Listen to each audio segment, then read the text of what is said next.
₹1000க்கு 5 jacket கொடுக்கறதெல்லாம் நான் இங்க தாங்க பாக்குறேன். Hey guys, it's Jamie here.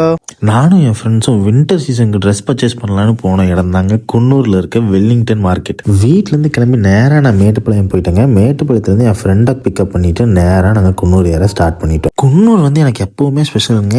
ஏன்னு வீடியோட எண்ட்ல சொல்றேன். நாங்க போறப்போ கிளைமேட் கொஞ்சம் டல்லா தாங்க இருந்துச்சு. மழை வந்துருமோன்னு பயந்துட்டே தான் போயிருந்தோம். ரோடெல்லாம் ரொம்ப சூப்பரா இருந்துச்சுங்க. லேண்ட்ஸ்லைட் ஆயிடக்கூடாதுன்னு ஒர்க் எல்லாம் போயிட்டு இருந்துச்சுங்க.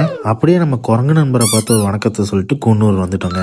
குன்னூர் ரயில்வே ஸ்டேஷன்லேருந்து 2 to 3 கிலோமீட்டர்ஸ் ஃபுல்லாக போனோம் அப்படின்னா நம்ம வெல்லிங்டன் மார்க்கெட்டை ரீச் பண்ணிடலாங்க. நாங்கள் மார்க்கெட் ரீச் ஆனதும் மேலே ஏறி கொஞ்ச நேரம் ஃபோட்டோஸ் எல்லாம் எடுத்துட்டு மார்க்கெட்டுக்குள்ளே போக ஆரம்பிச்சிட்டோங்க. மார்க்கெட் வந்து ரொம்பவுமே பெருசாக இருந்துச்சுங்க. இந்த மார்க்கெட்டை பற்றி முழுசாக தெரிஞ்சுக்கணும் அப்படின்னா லாஸ்ட்டாக நம்ம பேஜில் ஒரு வீடியோ போட்டிருக்கீங்க. அந்த வீடியோவை செக் பண்ணி பாருங்க. இந்த அண்ணா கிட்ட லஞ்சுக்கு ஒரு காளானை சாப்பிட்டு பர்ச்சேஸ் எல்லாம் முடிச்சுட்டு கிளம்பிட்டோங்க. இந்த ஷாப்பில் தாங்க நம்மளோட ஃபர்ஸ்ட் வீடியோ போட்டு நம்ம ஜேர்னியை ஸ்டார்ட் பண்ணியிருந்தோம். அதனால தான் எனக்கு குன்னூர் ரொம்ப ஸ்பெஷல்னு சொல்லியிருந்தேன். வர வழியில் இந்த வாட்டர் ஃபால்ஸு மவுண்டனு இதெல்லாம் பார்த்துட்டு கொஞ்சம் ஃபோட்டோஸ் எல்லாம் எடுத்துட்டு நாங்கள் கீழே இறங்கிட்டோங்க. பர்லியார் ரீச் ஆனதும் ஒரு கடையில் நிறுத்தி சாக்லேட்டு வரிக்கையெல்லாம் வாங்கிட்டு கிளம்பிட்டோங்க. நேராக மேட்டுப்பாளையத்தில் என் கசின் வீட்டுக்கு போயிருந்தேன். ஸோ போயிட்டு கிட்ஸுக்கு அந்த வாங்கின ட்ரெஸ் எல்லாம் கொடுத்துட்டு நாங்கள் அங்கேருந்து கிளம்பிட்டோங்க. அவ்வளோதான் இந்த வீடியோ. அடுத்த வீடியோவில் பார்க்கலாம். பாய்.